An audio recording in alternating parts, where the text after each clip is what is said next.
You're watching 4's Enuff Podcast. Okay, we're going to talk about some high volume pro wrestling. That's the pro wrestling show that I used to put on with my buddy, Cold Cash D. We're going to get in and talk about our champions and all of the shows that we put on. Let's get into it. Dynamite Diva was the first, last, and only high volume pro wrestling women's champion. She was a fan favorite. She always put on a good show, and we were very happy to have Dynamite Diva as our champion. The last HVPW tag team champions were LeBron James. It was a tag team consisting of LeBron Kazan and James Ryan, together better known as LeBron James. These two guys were great champions for high volume. They had a lot of great matches that were electrifying. They were the champs. The Barbarian was our HVPW Old School Legends champion. The Barbarian fought many great wrestlers at high volume pro wrestling. Wrestlers like C.W. Anderson, Scrapyard Dog, The Stro, Ming, Caprice Coleman, Mr. Anderson. The list goes on and on. The Barbarian was a workhorse of HVPW. The Barbarian is a true legend, and we were very happy to have him.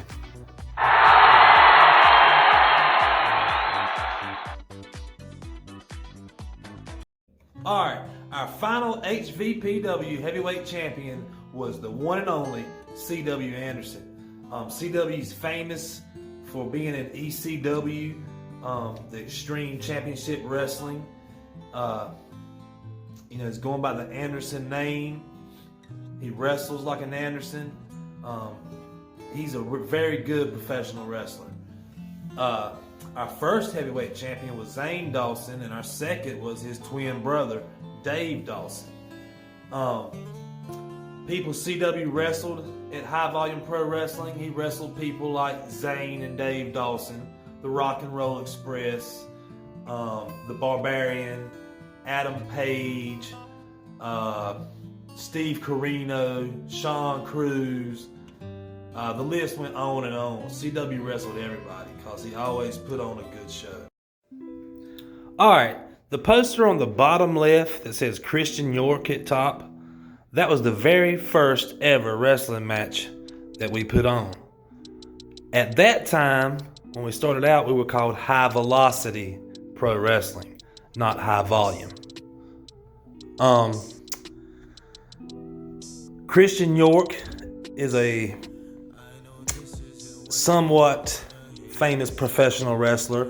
He's been all around. He's very good at his craft, and we were happy to have him as our first main event. He did a great job versus Jimmy Parker. They tore the house down. That was a great first show. Alright, you see that show on the bottom right there? That was also a pretty good show.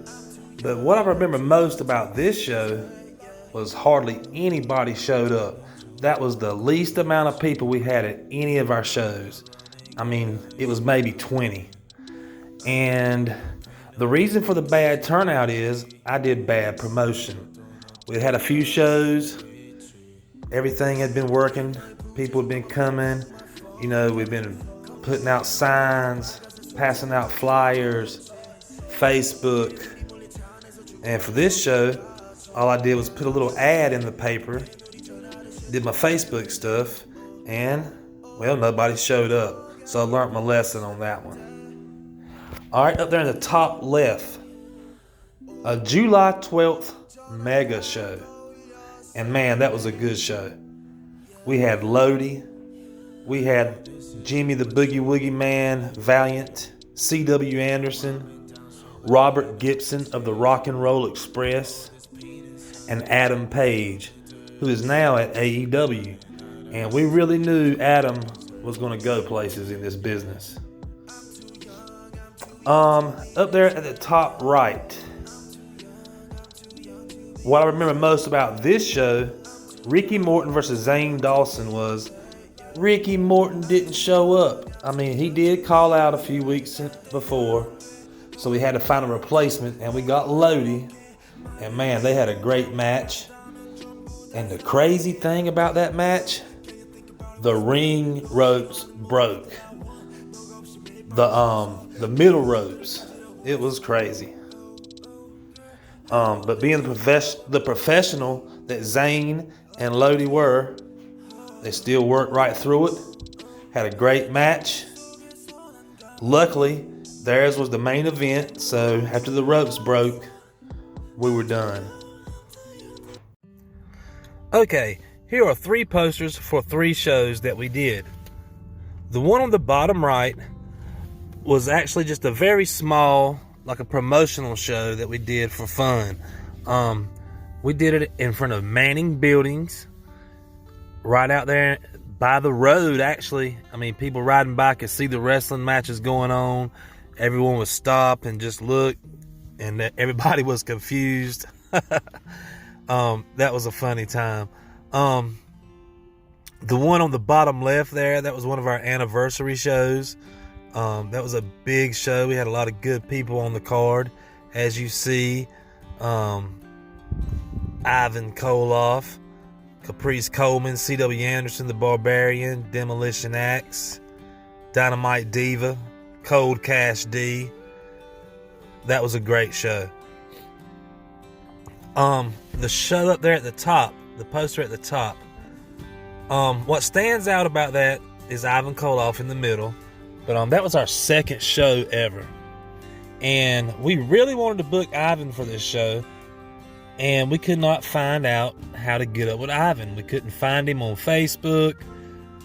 None of our people knew his number. It was just hard to get a hold of him. And one day I was out playing basketball in Kinston, and on my way home, I was like, man, I sure am thirsty. I'm gonna swing by Bojangles and get a drink. Because usually that's what I'll do. I'll just stop by and get a fountain drink somewhere if I'm thirsty. But something in me said, man, let's go ahead and go inside Food Line right here. Let's go get a case of drinks so you'll have some at the house. And I usually don't do that, but I just had a feeling I needed to do that. Well, I walk into Food Line, and there's Ivan Koloff. He's signing autographs. He's helping out with his charity for Make-A-Wish Foundation. Well, you know, I'm still young in the game at this time, and I'm kind of a mark still. I see Ivan, and I am kind of starstruck. But I strike up a conversation with him. I let him know we got a show going on in Kinston, and I get him in contact with Douglas, and from there we had a good working relationship with Ivan. He helped us out a lot. He came to a lot of our shows, gave us good advice, and it was a sad time when he passed away. But yeah, that's what stands out most about that poster. Okay, this show was called Live with AB5. It was in our warehouse that we had at the time, and it was AB5's birthday party. He was turning 8, and his walkout music, he got to walk out to the ring. His walkout music was Once I Was 7 Years Old. He had all of his friends there. It was a great party, a great time. The guy you see there on the left, that is Cold Cash D. He was the guy that helped me run High Volume Pro Wrestling. He was a great guy. He was my buddy, my friend. He recently passed away, and that's just the end of High Volume Pro Wrestling without him. But let's talk about that party we had, and he was Santa Claus at the party during the show. It was hilarious. It was a great time. Then you see Zane Dawson at the top, Seymour Snot on the right. Those guys were staples at High Volume Pro Wrestling at most of our shows, but they couldn't make it to the birthday party for this one, which was fine. And we knew that when we made the poster. We just wanted to make a good poster, and we had good pictures of those guys. But overall, the party was a success. They had like a Royal Rumble. A lot of bad guys coming out and talking to the kids. Man, the kids really loved it. What I remember about this show is the Rock and Roll Express were there. The Barbarian was there, and he actually signed over Little Guido's name on the poster. I wasn't about to tell him he done it. C.W. Anderson was there. Zane and Dave Dawson. It was a really fun show. Little Guido had a broken ankle. So he was just a manager. C.W. Anderson helped us get Little Guido. Okay, AB, tell me about this show, Anniversary 2. Alright, what I remember about Anniversary 2, C.W. Anderson versus Too Cold Scorpio. Ivan Koloff was there.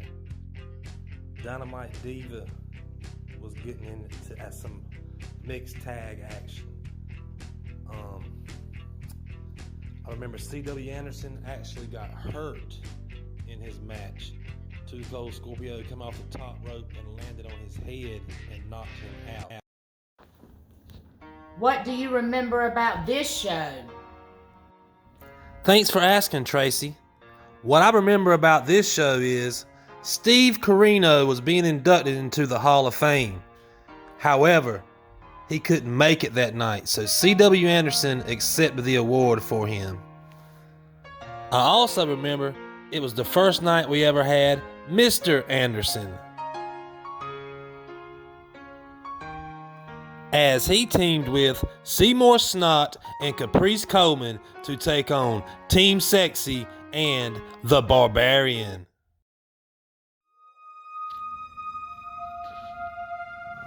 All right, AB, what do you remember about Anniversary 4? I remember that Dee from Lex and Terry was there. Yes, having Dee was awesome. It was also the first time we ever had George South. It was also the Hall of Fame induction of ECW legend Chilly Willy. Alright, this show, Holiday Payback, was our only show in Snow Hill at the National Guard Armory. Tracy, do you remember anything about this show? This was a great show. We used it to celebrate little AB's birthday, and Santa Claus was there. It wasn't actually his birthday party. It was just around the time of his birthday. I also remember Dave Dawson throwing Baron Bullard through the chairs in the stands. And as Tracy said, Chad was Santa Claus. Okay, Tracy, at this show we had Lizard Lick and you were working the door. What do you remember most about that show? That place was packed out for Lizard Lick. Everybody came far and wide. Also, we had Rock and Roll Express Ricky Morton. We had Caprice Coleman.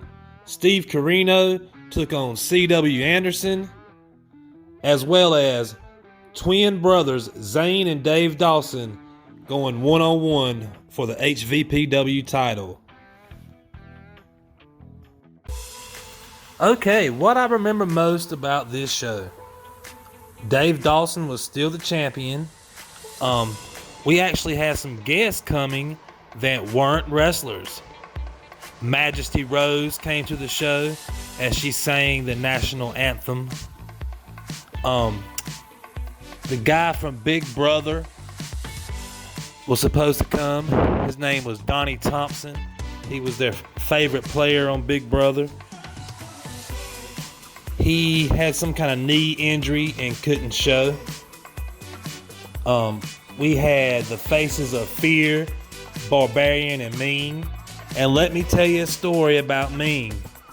Backstage, I met him, I shook his hand, and now I see why everyone is terrified of Mean. Not that he's a mean guy, he's very nice. However, his hand felt like a cinder block. If he hit you with that hand, it's going to be getting like hit with a brick. C.W. Anderson was there again. Lodi was there again. Just another great night of pro wrestling. This was the wrestling show where the one and only broken Matt Hardy was there. Also, we had HVPW regulars, Zane Dawson. You can tell right here, he's a beast. He was fighting Gunner, who, that's his name in TNA. Now, he's in WWE, and he's with Elias, and I don't even know what his name is. But, Tracy, when Matt Hardy was there, tell us about it. Tell us about how many people were there. There were a lot of people there. I remember Marcus was there and he saw Matt Hardy. And years ago when Marcus was little, we took him to a wrestling show where he met Matt Hardy. And I think he had forgotten that he had met Matt Hardy. And he was gotten away with when he saw him at our show. And I think one of the smart things Matt Hardy did at our show, if you notice when he was in the ring wrestling, he did his little twist of fate. That's all he did. He ran in and did that. But when he went out of the ring, he went into the crowd and all the kids were following him. And he went right to his merchandise table to try and sell stuff. Yeah. Yeah, that was pretty smart. Yes, it was. Yeah. And of course, there was other great wrestlers there. Lodi, C.W. Anderson, the Barbarian. And I think this was a show where Ivan Koloff couldn't show up because he was sick.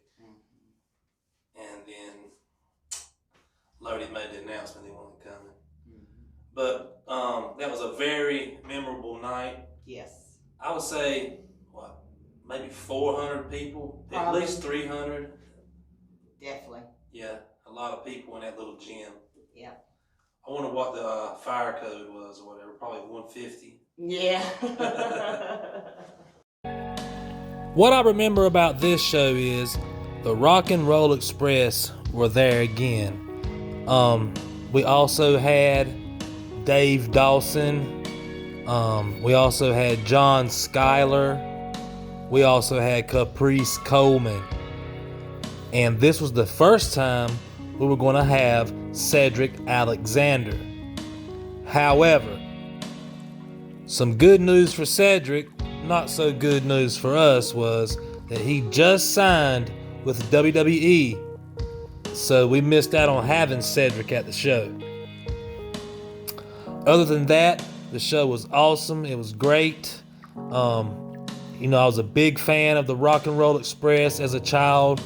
They were, those two guys and Ric Flair were everything. Okay, what I remember most about this show, Anderson versus Anderson. Man, it had the big fight feel. It was like you were at a Mike Tyson fight. It just felt like a very big event. Also, Jimmy Valiant, the Boogie Woogie Man, was there. He's been a few times to High Volume. The Barbarian was there again. But again, what stands out the most, Anderson versus Anderson had a big fight feel. All right, at this show, as you can see again, there's two posters. The reason there's two posters is We were trying to get Nikita Koloff, and he couldn't come. He was booked. He lives in he lives in North Carolina somewhere, and in California somewhere. He actually got back up with us afterwards and was gonna be home, and so we decided to book him also. So we just had a big super show with him, Tommy Dreamer, Ivan Koloff. The list goes on and on. It was a big Russian night. Dave Dawson defended the belt against Victor Romanov. He actually didn't have anything to do with Ivan and Nikita though. Our tag champs, they actually were had beaten the Rock and Roll Express the show before, and so they called out after they defended their titles. That was the match where Jordan left Robin Goffin in the ring and turned on him. You remember that? Kinda. But anyway, Nikita gets into the ring and he Russian sickles him. Do you not remember anything about Nikita? Didn't you meet him? Honey, I just don't remember. I don't remember. Well, do you remember the door Do you remember Nikita when you were little? Yeah, but yeah. What do you remember about him? I don't know, honey. I want into wrestling the way you were. I just don't know. He was Russian, and now he speaks American. He wasn't really a Russian. No, that was just part of his act. Right. Thanks for watching. Like, subscribe, comment.